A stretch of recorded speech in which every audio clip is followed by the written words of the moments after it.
Assalamualaikum warahmatullahi wabarakatuh. Selamat pagi semuanya. Pada topik ini kita akan membahas tentang sistem AC pada mobil. Ada beberapa penjelasan secara umum. Jadi pada sistem AC ini kita akan mempelajari secara keseluruhan bagaimana prinsip kerja AC, kemudian komponen-komponen AC, kemudian cara kerja dari sistem AC, kemudian tentang mendiagnosa kerusakan, terus tentang perbaikan dan penggantian komponen.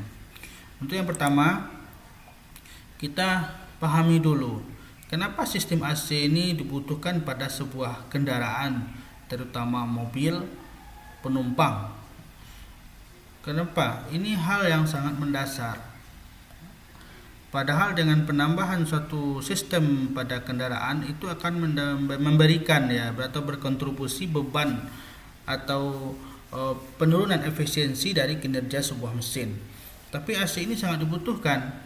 Awal ceritanya dulu, AC ini tidak suatu hal bagian yang penting dalam sebuah kendaraan.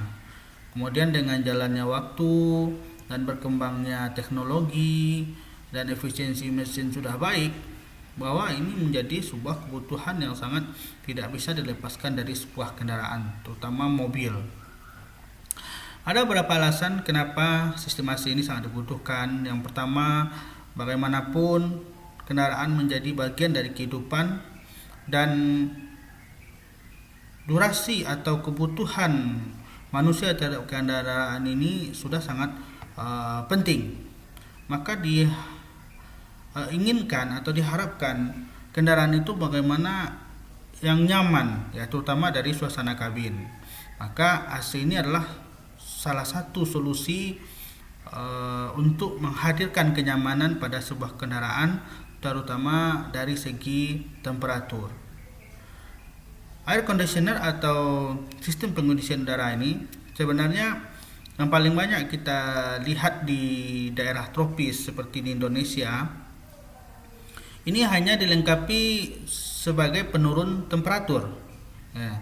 Biasanya kendaraan-kendaraan yang diproduksi Indonesia hanya memiliki mode atau pilihan air conditionernya hanya menurunkan temperatur. Tapi kalau kita melihat lebih luas lagi, kendaraan-kendaraan yang build up dari beberapa negara di luar Indonesia, terutama di negara-negara 4 musim seperti Korea, itu kendaraannya biasanya ada Hyundai. Kemudian mungkin ada kendaraan Mercedes, BMW yang diproduksi dari Eropa. Itu dia dilengkapi dengan heater namanya, atau pemanas ruang kabin. Jadi pada dasarnya sistem AC ini bukan hanya menurunkan temperatur, tapi dia sebenarnya mengatur bagaimana kondisi kabin dari kendaraan itu terasa nyaman bagi pengendaranya. Kalau di luarnya temperaturnya panas atau terik, itu mobil bisa sistem ini untuk menurunkan temperatur ke temperatur nyaman. Kemudian kalau di luar itu terlalu dingin, maka sistem ini juga bisa menghangatkan ruang kabin kendaraan.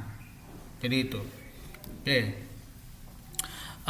Dalam fungsinya ada 4 fungsi utama dari sistem air conditioner ini. Ini adalah fungsi yang sangat penting dan paling mendasar. Yang pertama itu adalah mengatur temperatur. Kalau yang saya jelaskan tadi, kalau temperatur di luar itu panas, maka dia akan mendinginkan, sedangkan kalau temperatur dingin dia akan menghangatkan ruang kabin. Kemudian yang kedua adalah dia memfilterisasi udara atau membersihkan udara dalam ruang kabin. Jadi pada setiap mobil yang punya sistem AC pasti dilengkapi filter udara di bagian kabinnya atau di bagian dashboard depan sebelum udara menuju ke evaporator biasanya, dan itu gampang diakses untuk filter ini. Kemudian yang ketiga adalah mensirkulasikan udara. Ini penting. Jadi sistem AC ini mensirkulasikan udara.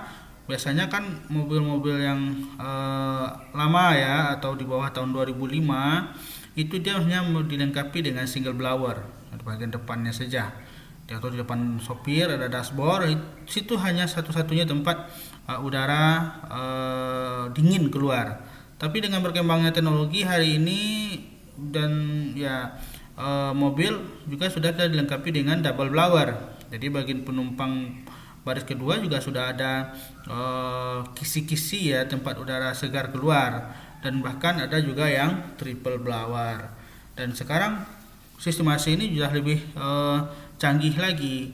Itu ada namanya istilahnya auto climate ya, yang mana sistem AC-nya itu sudah pintar ya. Dia sudah bisa mengatur dirinya sendiri sesuai dengan keadaan udara yang di luar. Jadi kita nggak perlu lagi repot-repot untuk menaikkan dan menurunkan temperatur. Oke.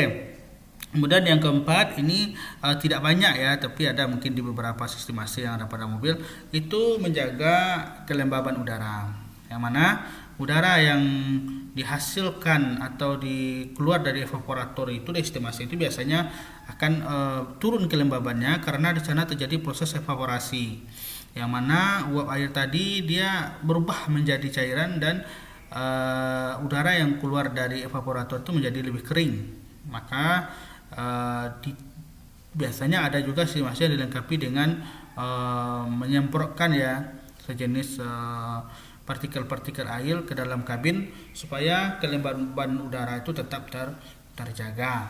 Jadi itu yang perlu diperhatikan kalau kita di ruangan ber-AC. Usahakan atau upayakan kita banyak mengkonsumsi air putih. Oke, kita lanjutkan. Jadi ini dua fungsi sistem AC tadi ya yang mengatur itu. Jadi dia mendinginkan udara dilakukan dengan cara mengambil panas udara di dalam kabin tadi dan dia mengalirkan melalui evaporator. Jadi ini sistem pendinginan ya, udara tadi melalui evaporator. Karena evaporator ini sistem air kondisional yang bertemperatur rendah. Di sana nanti kita jelaskan prinsip kerjanya. Kemudian kalau dia menghangatkan udara, itu udara hangat tadi disuplai ke dalam kabin dengan mengambil panas dari air pendingin mesin. Biasanya dia ada heater itu kayak radiator juga. Nanti dia memiliki kisi-kisi. Jadi air pendingin itu sebelum dia ke radiator, biasanya dia melalui heater ini sebahagian dan ditiup oleh blower ke ruang kabin sehingga dia terasa panas atau hangat ya. Kemudian kenapa sih kabin mobil itu terasa panas? Nah ini. Jadi ada beberapa sumber panas yang menyebabkan kabin kendaraan itu menjadi panas ya atau tidak nyaman. Yang pertama itu pasti dari matahari ya, terutama kita berkendaraan di siang hari. Ini nggak bisa kita hindari. Biasanya orang mengurangi panas ruang kabin ini dari panas matahari, biasanya menambah dengan kaca film ya. Tapi itu lumayan, walaupun tidak maksimal mengurangi atau mereduksi daripada panas dari matahari. Ini sebenarnya teknologi kaca film ini dari hari ke hari terus berkembang dan efektivitas dalam mereduksi panas ini cukup bagus. Kemudian yang kedua adalah panas dari mesin. Ya, biasanya pada kendaraan mesin itu hampir semua ya, walaupun tidak semuanya, mesin berada di bagian depan kendaraan. Dan itu udara panas dari mesin itu biasanya mengalir melalui sisi samping, sisi bawah dari kendaraan. Dan ini juga memberikan efek panas pada kendaraan, terutama pada bagian knalpot. Nah, biasanya knalpot kendaraan itu membentang sepanjang kendaraan. Kemudian juga panas itu bersumber dari penumpang itu sendiri atau driver itu sendiri. Ya, kalau mobil jumlahnya 2 orang, ada yang 4 orang, ada yang 6 orang dan 7 orang, itu panas yang dihasilkan berbeda. Biasanya semakin banyak penumpang pasti akan semakin terasa panas. Oke. Kemudian apa sih? Nah, ini yang penting lagi. Komponen-komponen sistem AC ini apa saja? Nah, ini yang perlu kita pahami. Pada prinsip AC itu ada 5 komponen utama, ya. 5 komponen utama yang ada. Ini bahagian sistem sirkulasi. Kita belum membahas pada sistem kelistrikan dan sistem keamanan lainnya. Ini baru kita berbicara kenapa AC itu dia bisa dingin gitu dan kemudian apa saja komponennya. Di sini komponen yang paling utama itu yang berfungsi sangat vital. Ya, sebenarnya semuanya berfungsi vital, tapi biasanya ya yang menjadi penggeraknya itu adalah kompresor. Ya, ini kompresor. Kompresor ini dia memiliki 3 fungsi. Ya. Yang pertama itu fungsinya adalah ya namanya saja kompresor ya, kompres artinya dia menaikkan tekanan. Ya, dia berfungsi untuk menaikkan tekanan refrigeran ini. Ini sengaja warna merah ini. Artinya ini adalah refrigeran yang mengalir pipa bertekanan tinggi. Ini tekanan tinggi. Jadi dia menaikkan tekanan daripada refrigeran. Kenapa kok dinaikkan tekanan refrigeran? Karena refrigeran ini sebuah zat yang mudah menguap ya, dan dia memiliki karakteristik yang gampang menguap dan bisa berubah dengan cair dengan cara menaikkan tekanannya. Jadi ini prinsipnya gini, pada sistem AC ini ada kalanya refrigeran tadi harus berwujud cair, ada dia harus berwujud gas. Kalau antara dua itu tidak tercapai, maka sistem AC ini tidak akan bekerja. Nah, di selang tekanan tinggi ini kompresor bertanggung jawab menumpahkan ya refrigeran. Sebuah gas kalau kita kompresikan dia pasti akan berubah menjadi cair. Ya, ini logikanya kalau Anda lihat korek api ya yang ada minyaknya itu itu di dalamnya itu terlihat ada cairan. Nah, sebenarnya itu adalah gas. Kenapa dia bisa berubah dan kelihatan cair? Karena dia dipadatkan. Ya, jadi ini prinsipnya. Kemudian fungsi kompresor ini adalah fungsi hisap di sini. Jadi refrigeran yang dari evaporator ini biasanya tekanannya rendah. Ya, sekitar 2 atm atau 2 kg per cm kuadrat atau 32 psi. Ini perlu dihisap dia. Ya, supaya dia lebih cepat ngalir, dihisap oleh si kompresor. Jadi kompresor ini fungsinya sudah dua nih, mengkompresikan, kemudian sebagai suction atau menghisap.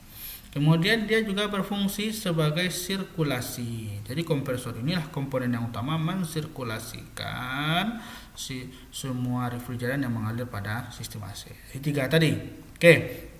Kemudian dari kompresor ini dia akan bergerak ke kondensor ya. Kita belum jelaskan proses di sini. Kita jelaskan komponen dulu. Kondensor itu kata dasarnya adalah kondensasi ya. Kondensor itu alat yang membantu proses terjadinya kondensasi. Kondensasi adalah perubahan wujud dari gas menjadi cair dengan cara melepaskan panas. Makanya di kondensor ini konstruksinya hampir sama dengan radiator. Dia memiliki kisi-kisi, memiliki pipa-pipa yang pipih ya. Kemudian dia terbuat dari bahan aluminium dan gampang melepaskan panas. Ini prinsipnya adalah semakin luas permukaan bidang, maka semakin cepat proses pelepasan panas. Ini prinsip yang dipakai oleh kondensor. Dan di samping itu, kondensor ini juga dibantu satu buah kipas. Namanya cooling fan atau kipas pendingin ya. Kipas pendingin ini dulu ya, kalau mobil-mobil dulu itu biasanya dia digerakkan oleh tali puli ya. Ketika mobil menyala ya, itu dia juga ikut langsung berputar. Tapi pada hari ini cooling fan ini digerakkan oleh tenaga listrik, maka namanya electric cooling fan. Electric cooling fan ini menyala hanya karena 2 sebab. Makanya kalau mobil nyala awal itu biasanya cooling fan ini belum menyala, karena temperatur air pendingin belum mencapai di atas 90 derajat. Nah, biasanya cooling fan ini menyala karena 2 hal. Yang pertama karena dikasih sinyal oleh WTS atau water temperature sensor kalau air pendingin sudah atau termostat sudah terbuka. Kemudian yang kedua ngasih sinyal adalah ketika AC dinyalakan. Nah, jadi AC dinyalakan pasti kipas ini bekerja otomatis. Kalau untuk pendinginan air, pendingin biasanya dia berdasarkan pada water temperature sensor. Kemudian Anda harus pahami juga posisi kondensor ini dipasang pada mobil itu hampir seluruhnya ya atau semuanya itu pasti berada di depannya radiator ya. Kenapa dipasang di depan radiator? Karena kondensor ini menghasilkan panas lebih sedikit dibandingkan dengan radiator. Kalau dia dipasang di belakang radiator, secara otomatis nanti panas radiator pindah ke dia, sedangkan dia juga harus mendinginkan refrigeran. Jadi kalau ada radiator, ada kondensor, Anda gampang aja mana yang kondensor dan radiator itu berbeda posisinya. Kemudian dari konstruksi kalau Anda lihat biasanya kondensor ini dan ya bukan sih sebenarnya semuanya ya itu tidak ada tutupnya karena dia sirkulasi tertutup, maka dia tidak ada tutupnya. Sedangkan radiator pasti ada tutupnya dan biasanya arah daripada pipanya juga berbeda. Kalau radiator itu dari atas ke bawah, kalau kondensor ini dari samping, baik dari kiri ke kanan atau kanan ke kiri, atau dia berada posisi horizontal. Oke, jadi fungsi kondensor ini adalah merubah wujud ya refrigeran dari gas menjadi cair dengan proses kondensasi. Ya, apa itu kondensasi? Yaitu perubahan wujud dari gas ke cair dengan cara melepaskan panas. Oke, saya rasa sudah bisa paham. Kemudian selanjutnya dia akan berada di receiver ya. Ini biasa receiver ini di garis miring orang dryer ini. Apa artinya receiver dryer? Receiver ini penerima ya, atau ini sebagai penampung sementara. Kenapa dia ditampung? Karena dia di sini nanti akan melalui katup ekspansi. Katup ekspansi ini dia bahasa kitanya refrigeran yang akan ngalir di sini antrian ini. Maka dia butuh tempat ya, dan ruang dulu. Maka dia ditampung di receiver. Kemudian receiver ini juga ada fungsi yang kedua, yaitu ada dryer. Nama dryer itu pengering. Jadi di dalam receiver ini ada sejenis zat namanya zeolit ya. Zeolit itu ada sejenis arang yang berfungsi untuk menyerap daripada uap air. Anda tahu di dalam sistem ini ketika orang isi refrigeran tidak sempurna dan tidak telaten, maka terbawa uap air di dalamnya. Uap air ini sangat berbahaya.